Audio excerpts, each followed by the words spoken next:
It's the SDG Podcast. Before we get started, you can check us out on the web at solutiondesign.com/podcast or find us on all the social medias, LinkedIn, Twitter, Facebook, and Instagram at Solution Design Group. We're back again. Welcome back, podcasters. Let's all say hello and introduce ourselves. Starting with Claire. Hi, Claire Patera. Chad. Oh, Chad, your turn. Tag, I'm so sorry. I'm used to somebody else going before me. Hi, I'm Chad Jetner. Hi, I'm Peter Lawrence. And I'm Kyle Bacher. And today we're going to talk about how do you know when you need help? How do you know when you need more people on a project? It was always hard for me to figure out, like, if I was overwhelmed or not, if I should bring another person. Yeah, I'm really curious to get some advice from all of you because this is definitely not my strong suit. Yeah.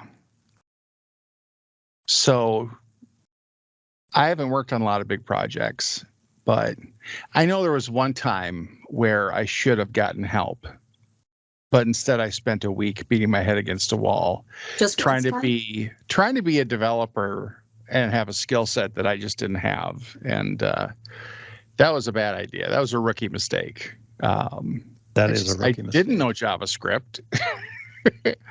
So. And you weren't going to teach it to yourself in, an hour. No. So then I got help. What took me a week to not accomplish took someone else 2 hours to accomplish.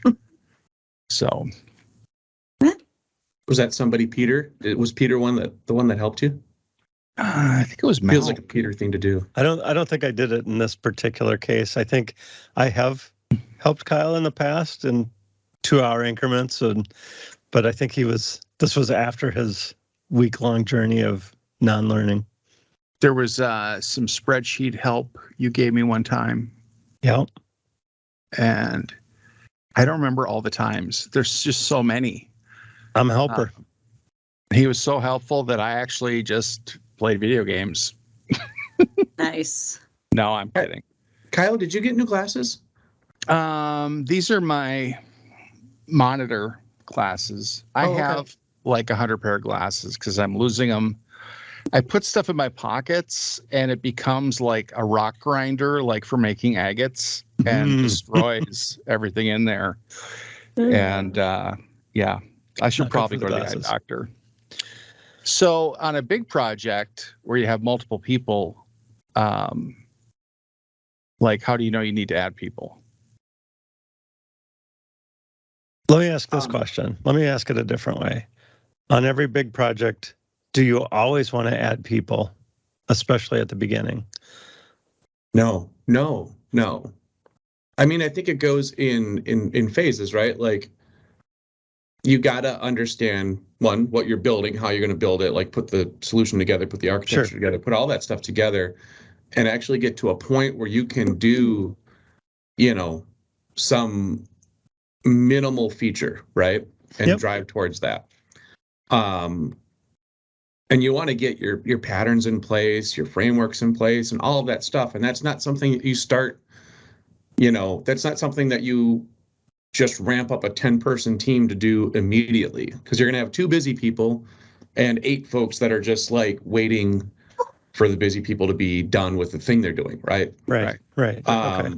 So yeah, I think it's like a curve, right? You start once that framework and scaffolding and structure is all in place, would you take as many people as you could?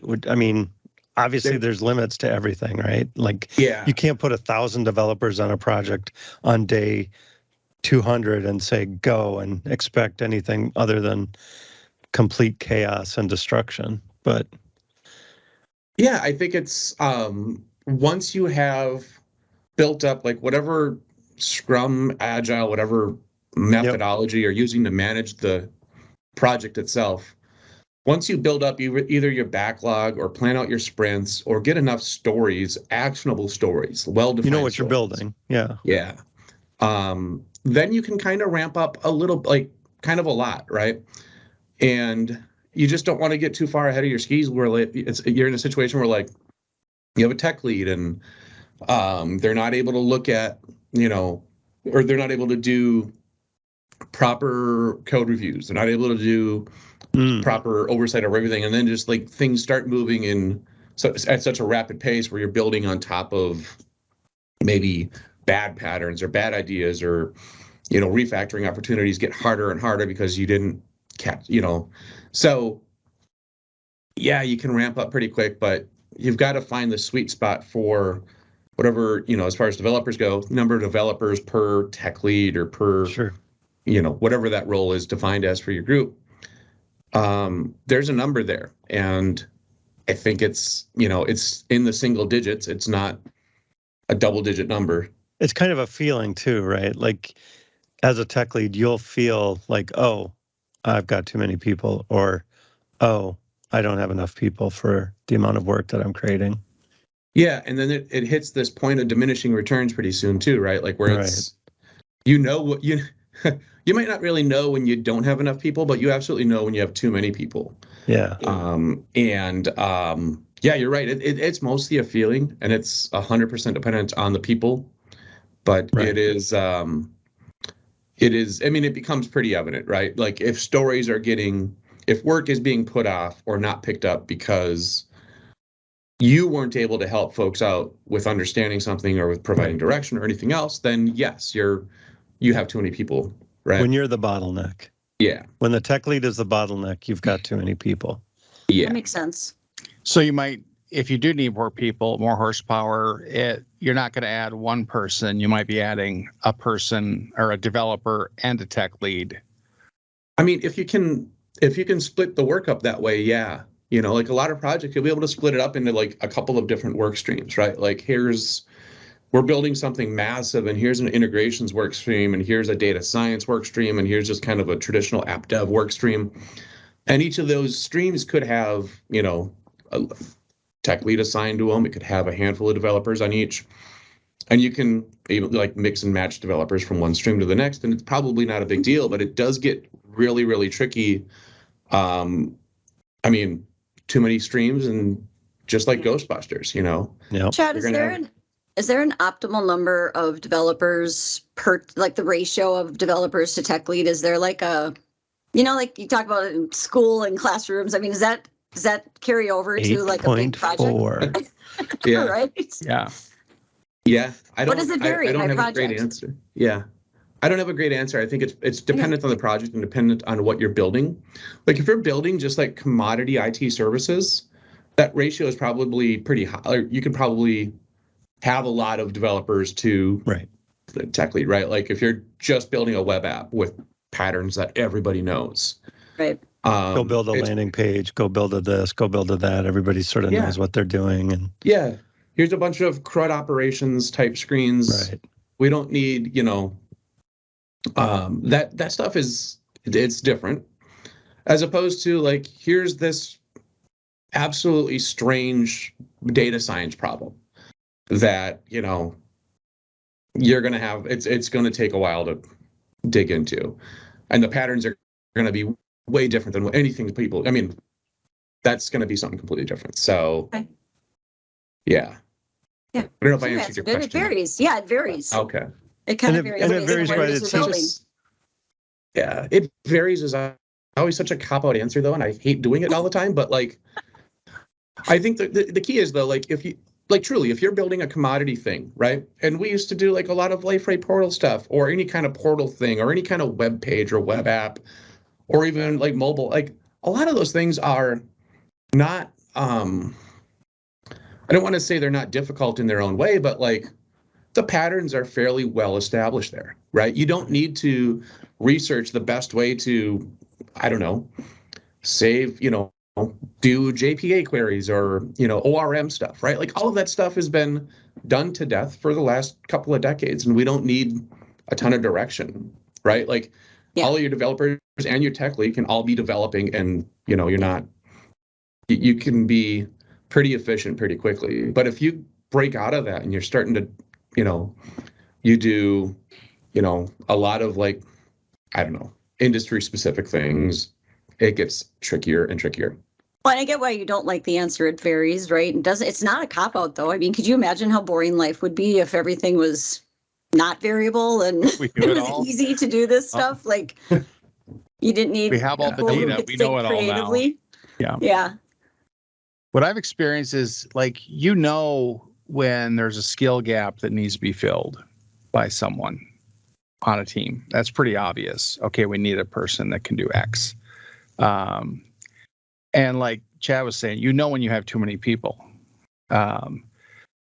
somebody's sitting around while someone else does what they were kind of assigned to do. I've had BAs drop off of projects because with SharePoint being, you're not developing, you're configuring, and you're limited. So to be in the room was critical because people would ask for things, and would it work if we did it a little bit differently than what you're asking for? To be able to do that right there when it comes up is, I think, more effective than having a BA come back and say, hey, they want to do all this stuff. And you're like, oh man, well, we can do it. It's just not going to be exactly what they're asking for. So then I'm playing the role of the BA anyway. So I've had that situation. Or it's just like you get in a cadence, you get up and running, and like maybe we don't need as much PM time. Back in the days we had project managers, on my one-person projects and stuff to kind of coordinate between me and the customer. But we get in a cadence, and then it was like, well, I think we're good. And I think it's valuable to be able to cut people loose if you really don't need them. But it's also, if you need the people, you need to add them, then you need to add them. But knowing that as a consultant for me was always a struggle. No, I get that. So what are good reasons to add people to a project? Are there good reasons? What are the best reasons? I can tell you the bad reasons. Okay, let's go there. That was my next question. So I'm way better at addressing negatives than I am positives. I think there's a lot more examples of negatives happening in life that you learned from, right?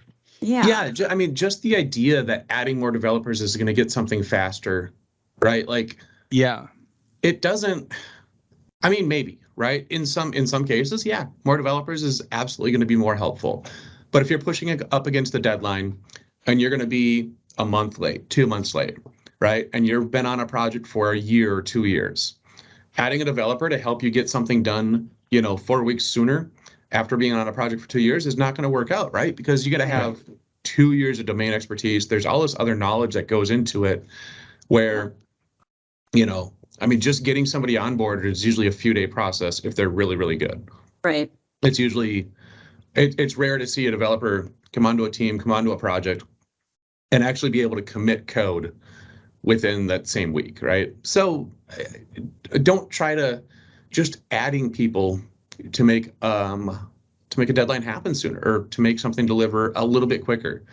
No, it's possible that other projects, right? Like if I'm on something for a couple of years and I'm like, man, this is way larger than anything I could have imagined.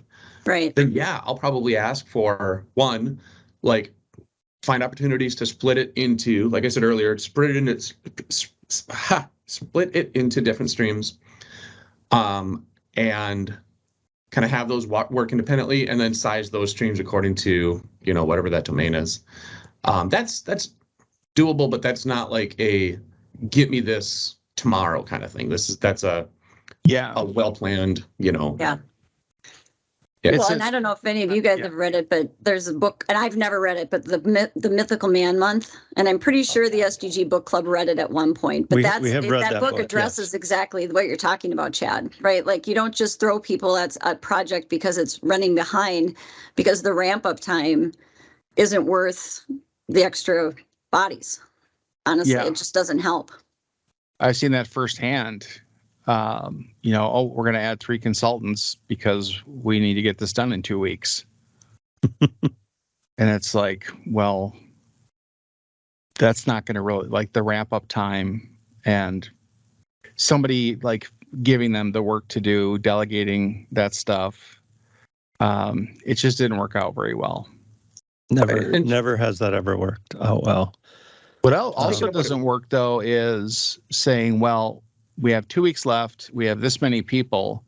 So we're going to need them to work 70 hours a week in order to meet this deadline. And I've seen that happen, too. And that's the definition of it looks good on paper. Like we've done the calculations. So I think and just think about it practically, too, right? Like the way we build applications. We have a front end, we have a back end, we've got a database, we've got integrations, we've got infrastructure, and all of these things can kind of happen on their own. But if I'm writing React code, I probably want to hit an API. And if I got to wait for somebody else to write that, then I'm going to mock out a lot of objects in React. And then I'm going to have to go back and unmock those and hit an actual API if I'm waiting for that thing to be deployed. But I can't really have 2 people working on one endpoint, right? Because that gets a little tricky to manage. So like you just start pushing your, like kicking the can down the road. If you add a ton of people, I mean, you're creating a lot of busy work just to say, yes, I've added people to a project and it might get there a little sooner. It likely won't though. So is there a point where like you're waiting to reach complete capacity and then, well, now we absolutely have to add another Are you waiting that long? Because then you're like, it's more time has passed on the project, more things have happened. Maybe there's more ramp up now. Do you wait to like hit that breaking point, or do you try to see that coming? I think you try to see it coming, right, Peter? I mean, you don't. Absolutely. Yep. Yeah. And I think it's kind of an intuition thing too. I mean, after you've done this for maybe multiple decades, you can kind of tell that, this is, I might have thought this was one thing when I started, but it is something it's a completely different animal now that I'm in it. And so intuitively, I think you get to a point where you're just able to kind of feel, and that's a horrible piece of advice for listeners. I would advise you to get 25 years of experience in the industry. Get 25 years, and that's the easiest way to do it. Yeah, you'll just know. But I think even after doing a few projects, you'll find you'll find that you're starting to see patterns evolve. Not software patterns, but like program level patterns, right? Like, oh, this was the state of my discovery materials when I got the project. And then as I got into it, I realized that this is completely different than what I understood it to be. Right. So you'll come to understand that. Yeah. You do get to a point in either project where after 2 weeks in our meeting, I'm like, I'm going to need 2 more weeks. I know what I'm doing. It's a migration. I've been here before. And it's going to take longer than this. And that was fine, and recognizing it early on was helpful. Well, it's a lot easier than telling them that on your last day, right? Yeah. Oh, not done. Ooh. Yeah, that's scope creep. And maybe that's the cause of having to add more people is things like scope creep. Does that happen to you, Chad or Peter? A little bit. I mean, you get pretty good at identifying a minimally viable product, right? And I think that word means a few different things to a few different people, but like you really drive towards this one thing. And if the word minimally gets taken out of that, then you got 2 problems now, right? It's the scope creep isn't really. I don't know, Peter. You go. I'm kind of struggling because I'm struggling because I'm dealing with a lot of this in my day to day. So well, and it happens because you had an agreement with the team. Like this is what the MVP, the minimal product is, and everybody around the table said, yes, that is the minimum product, and then you go for a while, and all of a sudden somebody says, "Hey, everybody, what about X?" Oh, yeah, X. We totally need X. We should really do X. X is totally part of the minimum. I don't know why we didn't see that before. It's so obvious. I've actually been, the analogy that I've been using lately is, say your project is, hey, we're going to cure cancer, right? Yep, right. Well, your Piece of minimally viable product is a cure for cancer, right? Which is right. an easy thing to say. Hey, is cancer cured or not? And if your project is one that's like, hey, we're going to cure cancer and diabetes, well, you can't just add things on, you know. But if your minimally viable product doesn't actually cure cancer, if it's just like a nasal spray, what are you doing, right? Like, you build different parts of the solution, and yeah, maybe it is a spray that you use to inject drugs into your snout, and that's somehow what cures cancer. But goodness So the gracious. first step God, to we a could cure only for hope, cancer right? is That would be Primatene great. Mist is the first step to curing cancer. Yeah, it's a little yak shaving, but like, you do break it down into that kind of um, into like distinct little problems, right? And we're software people, so I'm using this as a really extreme example of how some of our projects could go, but your end result is a cure.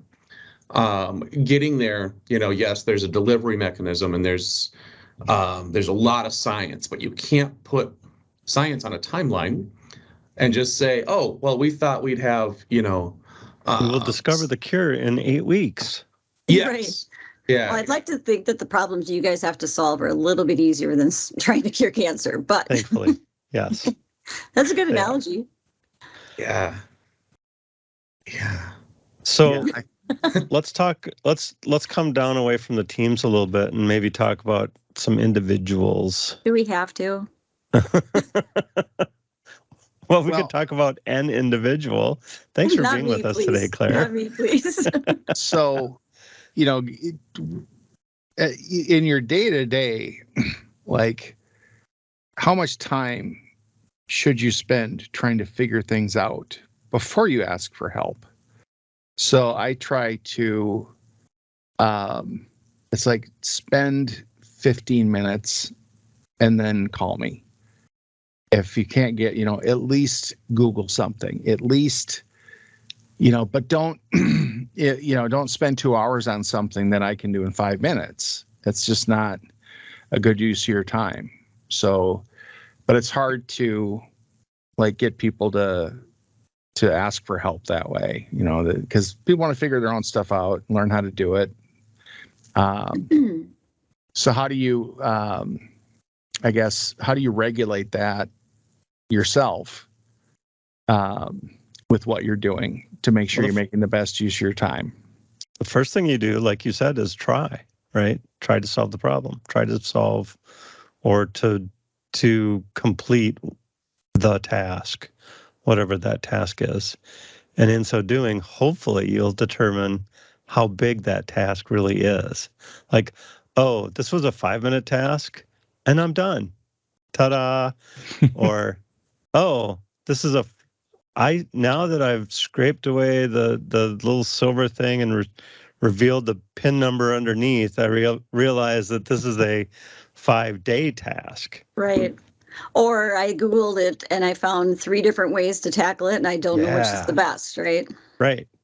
And I could spend the next 5 days figuring out which is the best. And depending on, like, is it a 5-day is implementing the solution 5 days? Well, don't spend 5 days picking between the best. Pick one and go. But if it's a 6-month project and you need to spend the 5 days to research it, doesn't have to be you, but at least now you know enough to delegate. And I think delegation is probably the hardest skill to learn. Why is that? Well, here's why it's hard for me is, like, we talked earlier about, like, commodity coding, right? Like, it's writing code that we all know how to write over and over again, and You can be very effective if you're super, super focused. And as a developer, like if you can not have to context switch constantly, you're going to be a lot better than if you're constantly getting diverted. So one of the problems I have with delegation is knowing that, right? Like if I have like a little 5-minute issue that I could probably ask somebody a question for and get an answer, or I could get help with, well, that guy's gonna have to switch context. He's gonna have to get to me, and then he's gonna have to get back to his thing. So one of the things that I do and my buddy on my project does is we try to take all the weird stuff ourselves, like all of the weird, like little researchy things, infrastructure oddities, integration oddities, investigation type stuff, so that developers can develop, right? Like people that can write code without having to be distracted by questions when we know that we're going to scope out something that's going to generate a lot of questions. Like we can just do that. And so for me, it's not really necessarily hard for me to delegate that stuff. I just don't want to, because I'm okay with my focus constantly being shifted all over the place. Mm-hmm. I just think it's super helpful for other folks when theirs isn't.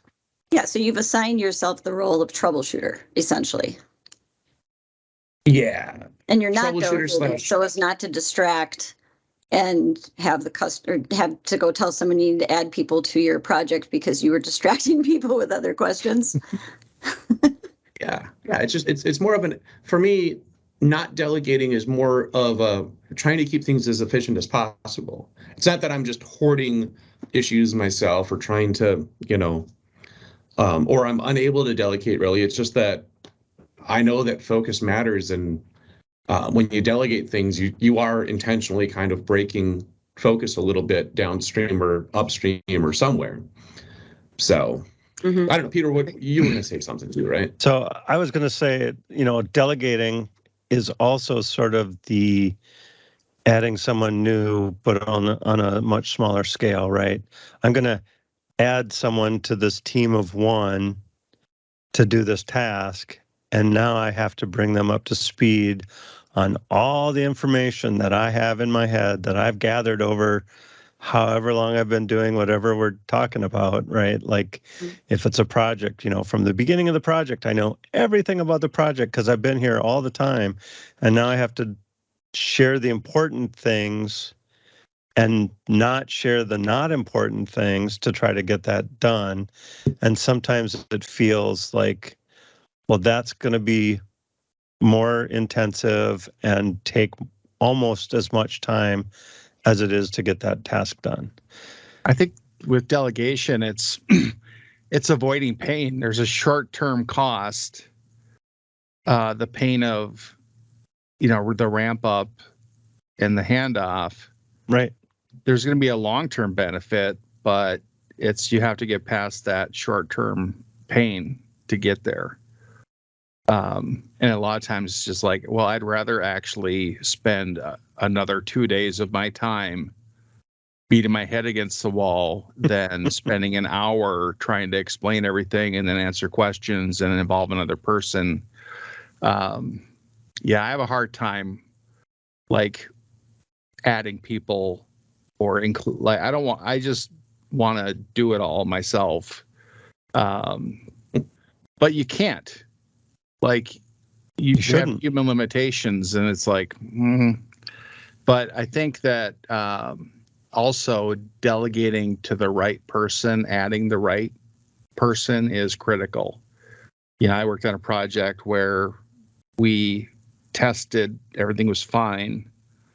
Then we launched, and instead of 5 people using it, it was 150, and the performance hit changed how things worked, and all of a sudden stuff wasn't loading and problems were happening, and then it was okay, like now we have to troubleshoot the code. Who do we have? Who can help me? Ramped up 2 people and spent hours, and then I found an expert that fixed it in 5 minutes by moving semicolon down 6 lines. And it was like, yeah, that was a lesson. You know, it's like you have to have the right help. So Kyle, I know that you fixed a problem, a long-term problem with a checkbox recently too. I did. Yeah. That was a mistake. No. No, He delegated that, Peter. It wasn't him. It wasn't him? I'm kidding. Okay. I don't know. I don't even know what you're talking about. So I don't want to give too much away, but you know, just finding the checkbox made all the difference, right? But it was a long time to get there. I think I might know what you're talking about now. Yeah. Claire was involved. I was involved, yes. There you go. So yeah. But that was a problem I delegated.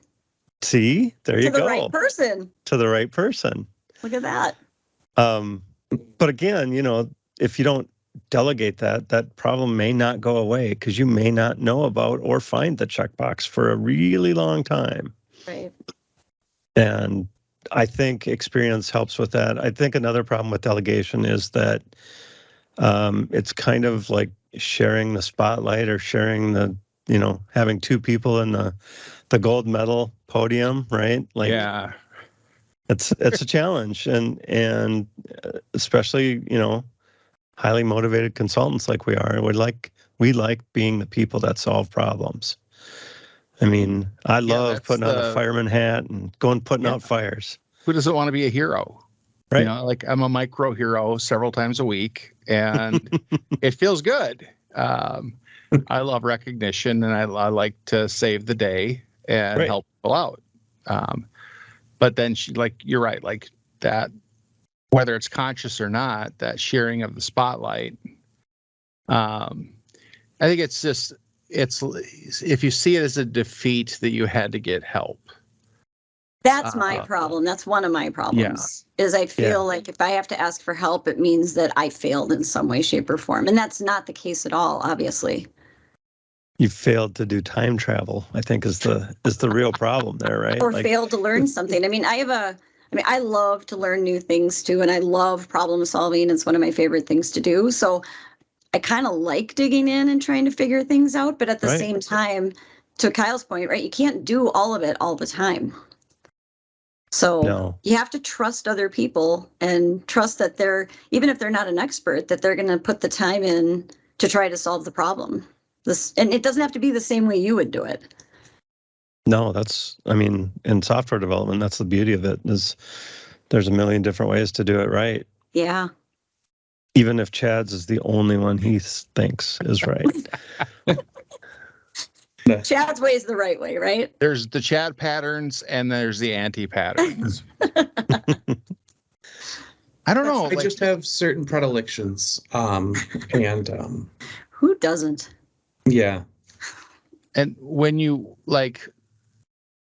I walked in 12 years ago, it was intimidating because so many knowledgeable, experienced people on top of their game, you know, and I felt like I snuck in, and you I know how you feel, Kyle. Yeah, I've been consistently intimidated for almost 13 years. I understand. Yeah, and that's in tough, a good way. because then you really don't want to ask for help, because then they might be onto you. I do feel like, you know, being at SDG is sort of like being on an NFL football team. And when you start at SDG, you're sort of coming out of the college ranks. You're like, oh, well, I know how to play football, and I know all of the things. You think you did. But then you get to, you know, that next level, and you're like, oh, this is playing football. You know, just for add some mixed sports metaphors in there for us. No, that's another good analogy. But I do think, like, you know, in the consulting game, you are really, really working with smart people, all the smart people. And as one of our consultants loves to say, that they like being the not the smartest person in the room, because they've got so many smart people to help them out with things. Yep. Who said that? I'll tell you offline. Oh, okay. Yeah. But that person is one of the smart people in the room. They're just all of our people nice and humble about things. Yeah, but that is what's great about our folks too, is even though they are generally one of, if not the smartest person in the room, they don't act like they are, and they don't think that they are. They always know that they can learn from somebody else too. Yep. So I still get blown away by the humility of people that are so on top of their game. Yeah. It's like, you don't need to mention me. You don't need to, no, it's fine. I don't need credit. I don't, it's like, don't look at me. Look away. That's me. And I want my name all over everything. It's just weird. It's like, it's just different, but yeah.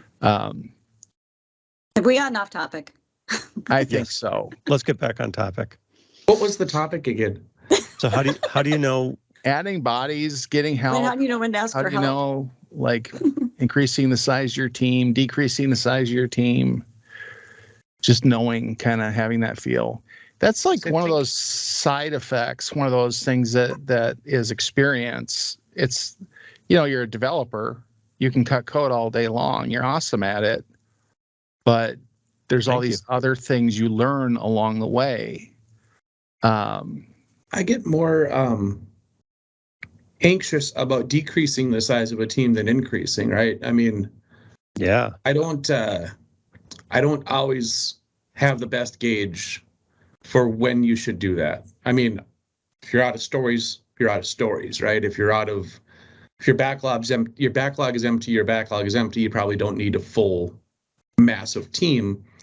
But there's an interim between that point in time and as things are starting to wrap up. And I am not great at figuring out what the sweet spot is there.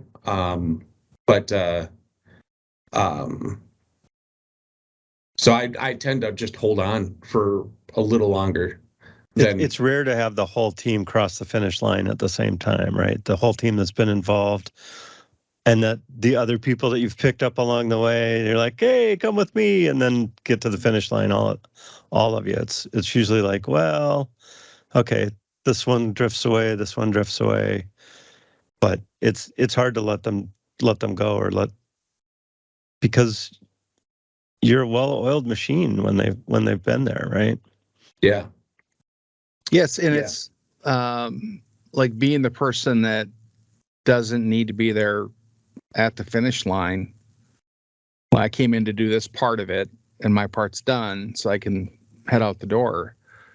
But there's always that nagging, like, it bothers me that I wasn't there. Like, I didn't get to go to the party and hang the mission accomplished banner, and see the finished product. Like, I had to move on down the road, and that can be tough, but it's just part of the job, I think. That's a whole other podcast right there. That's yeah.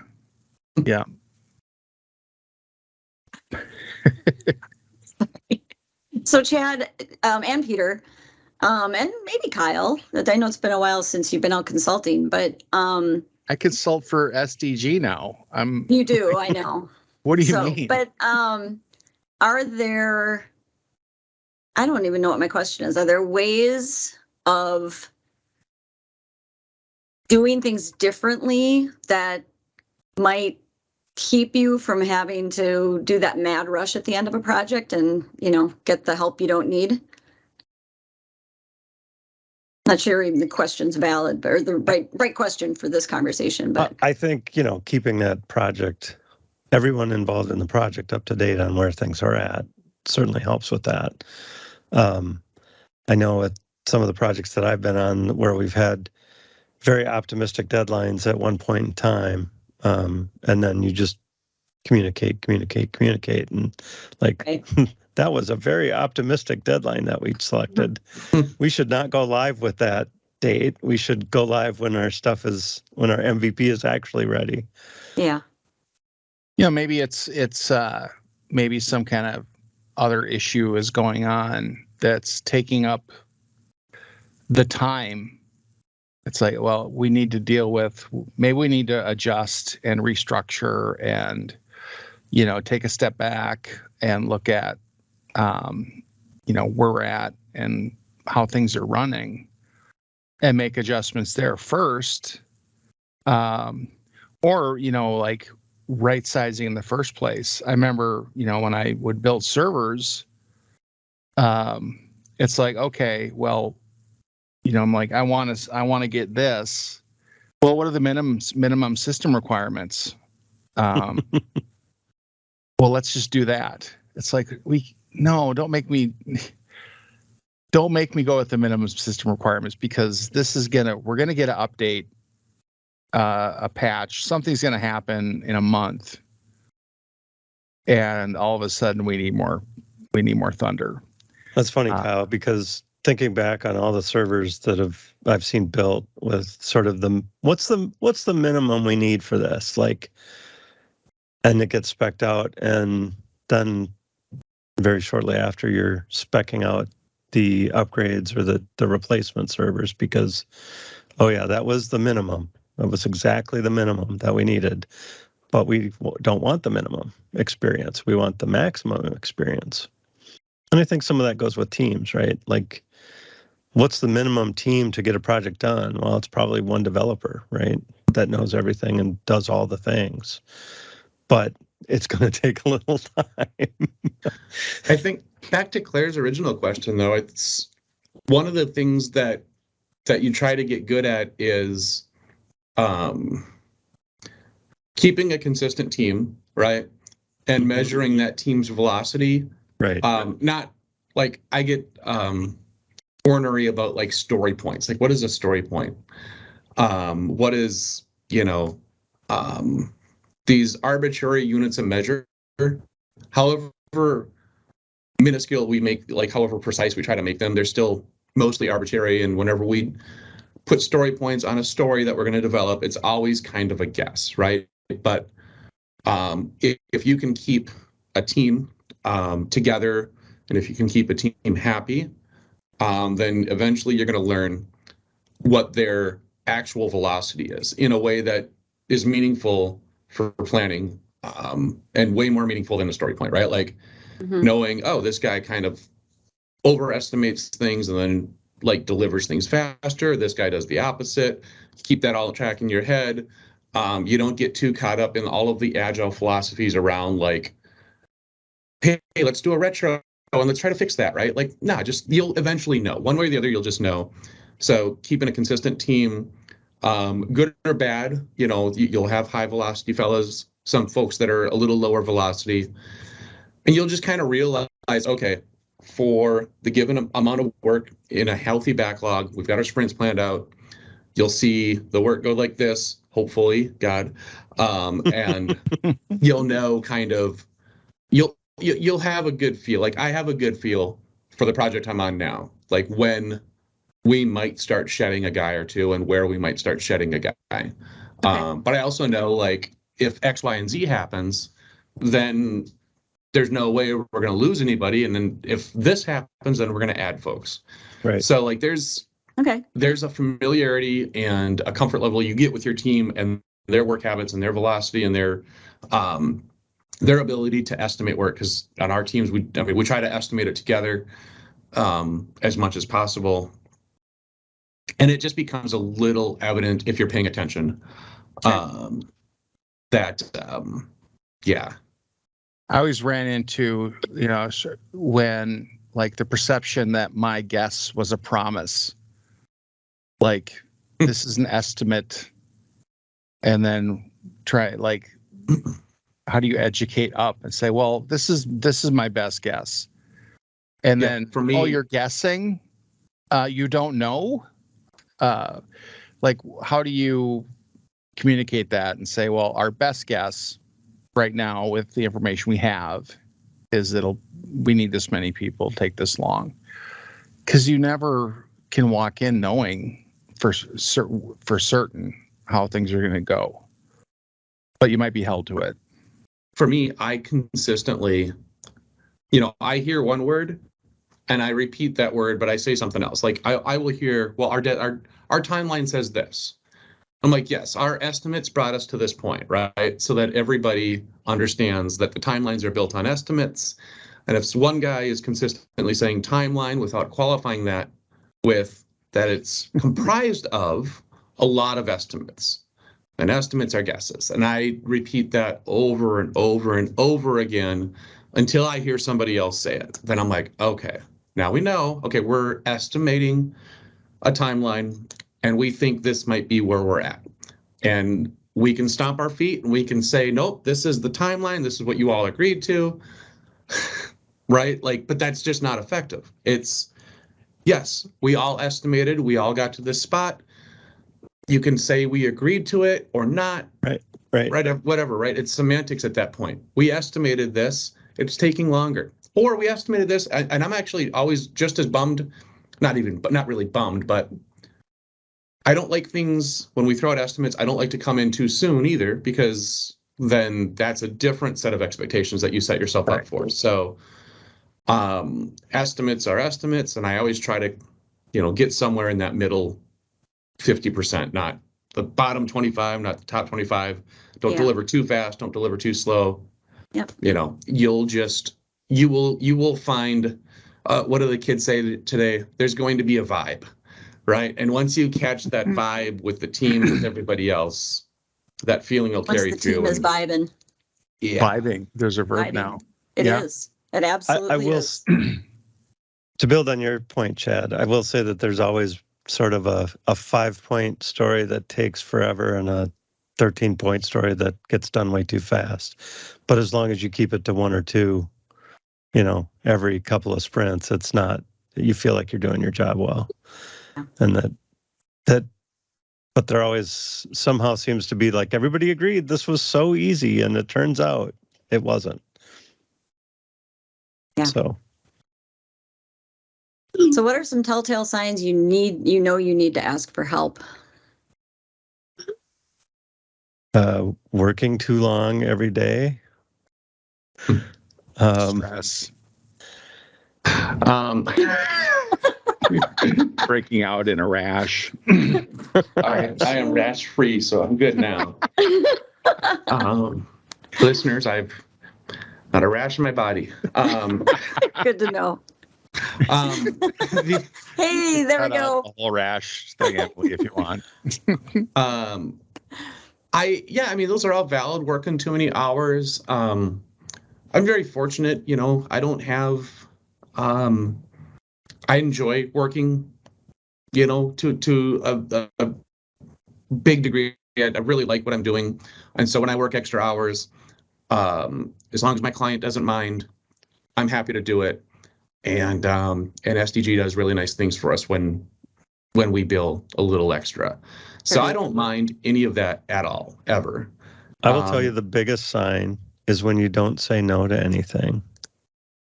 That's a very clear way to know that you're doing too much. Yeah.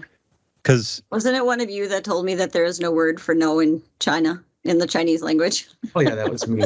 Yeah. I won't. Right. Sorry. Finish, Peter. Sorry. But if you're not saying no, then unless you only get one unless your upstream people are doing such a great job filtering that you only get one task to work on at a time, and it takes you until you ask for the next task, you should be saying no to things. There should be things that you say no, or not now, or I can work on that, but I can't work on it right now. I can get to that, but let's put that for Q3 or something like that, because I'm full. I'm doing all that I can do. Right. And if your calendar is chock full of meetings every day, when are you going to do work? Right. I mean, that's always been I've had the conversation that I need to offload half of this to somebody else if you want me to finish this part of it on time. Then I can't do all of this. It's like, we'll need to get somebody else to take this on. And then also working 60-hour weeks for a while. Sometimes, and that's sometimes you put yourself in those situations because you didn't say no. Right. I think that's kind of an experience thing of learning not to overpromise or think things through before you give an answer. When you're in the meeting, in the room, and well, when are you going to be done with this? Oh, I should have this done tomorrow. And it's, and it's someone else is shaking their head because they know there's no way that you can get it done in a day. It does matter a lot to stay focused in your meeting. Like I find myself, if I space out a little bit and lose I'm sorry, and lose the one or two context clues that would have, hinted that, oh yeah, I'm about to agree to something that is a way bigger deal. Like, you stay focused. And that's what I get back to is like, yeah, if you're in a lead role, my job is to probably not be as focused, right? Take all of that other nonsense away from folks and actually focus folks. And that leads to consistency, that leads to the vibes, and that leads to a better idea of velocity and everything else. And when you can pull in more people, let people go, all of that stuff starts to kind of match reality sooner. Yeah. That makes sense. I think there's also, for some people, a struggle about prioritizing the things you want to do over the things that you absolutely need and have to do too. That can be problematic because if you want to add those things in that you want to do that aren't necessarily as high priority as some of that other stuff, that can be difficult. All of the books, all of the things, getting things done, they all start from the same place. What are your priorities? First, identify the things that are important to you. And my parting thought, Chad was just saying, like, focusing your people, taking away the noise, protecting them from things they just don't need to deal with. Maybe that's how you're adding to your team.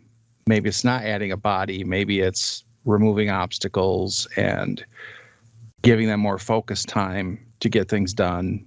Mm-hmm. Like planning how your meetings are going to happen so that they have significant chunks of time to get into the zone. And because you have to, like, when you're building something, to stop in the middle of it and then just to pick it back up is horrible. Yeah, you should have meetings every other hour just to keep people off their game.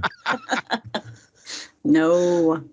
Any other parting thoughts? I mean, Kyle hit it on the head. Like, you can add a lot by subtracting meetings from folks' calendars, from just having somebody, the right person, around to absorb all of that nonsense. That has a ton of value, right? Like, you don't want developers, like we do our planning meetings and we make them kind of an event every other week. And that's one part of it, right? And that's you don't move those ceremonies. But adapting to your team and adapting to the environment and adapting to like not blocking people and distracting them constantly is huge for delivery, I think.